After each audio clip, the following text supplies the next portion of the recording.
Hello and welcome to Classic Book Reviews with David. In this video, I'll be discussing number 13 by M.R. James. You may be aware, if you've seen any of my other videos, that I'm a big fan of M.R. James's ghost stories, and I've reviewed quite a few of them. This particular story, number 30, was written in 1899 or 1900 and was first published as part of a collection called Ghost Stories of an Antiquary in 1904.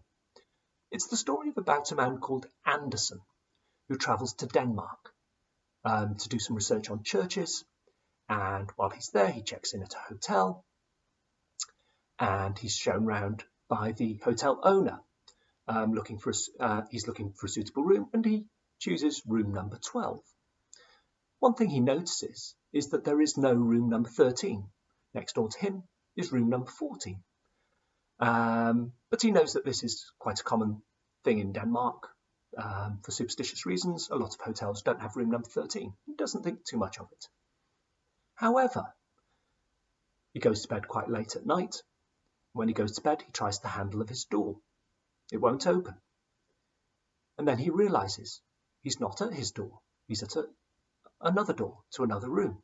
And that room, as you may have guessed, is room number 13. He's perplexed by this because, of course, there was no room number 13 earlier in the day, and yet now here there is such a room. But never mind, he goes to bed. But he hears sounds emanating from the room, and in fact he sees shadows cast across onto the buildings opposite, emanating from room number 13. The next day he realises that the room number 13 isn't there. He wonders if he was mistaken. But in fact, it turns out he wasn't. This room number 13 seems to appear at night and disappear during the day. I'll not give any more information on the story because I don't want to tell the whole thing, but I'll just give my opinion of the story. It's a sort of a middling M.R. James tale, I think. It's not his finest, certainly not his worst. It's pretty good. I like it, and in fact it was adapted for television in either 2005 or 2006, and it was a pretty good 50 minutes or 1 hour long film, and I've got it on DVD, and it's very enjoyable. I've seen it a few times. The story is lacking somewhat compared to other M.R. James stories. M.R. James, as ever, is very good at building the atmosphere. It starts very pleasant, very ordinary, and then slowly things pick up.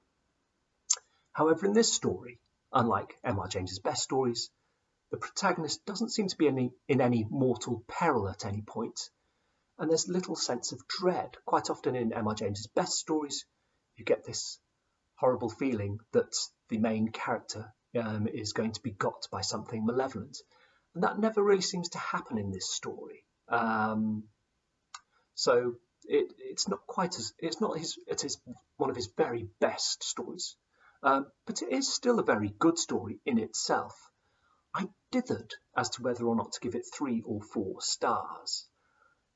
It's sort of a 3.5 stars, I'd say. However, I'll be generous, and I will give it 4 stars. It is pretty good. And if you ever get a chance to see the DVD, that's well worth watching as well, especially if you're a fan of M.R. James or ghost stories in general. So that's it. You can always follow on Facebook and Twitter, and of course, please subscribe, and I'll be uploading more reviews of M.R. James's stories soon. Thanks for watching.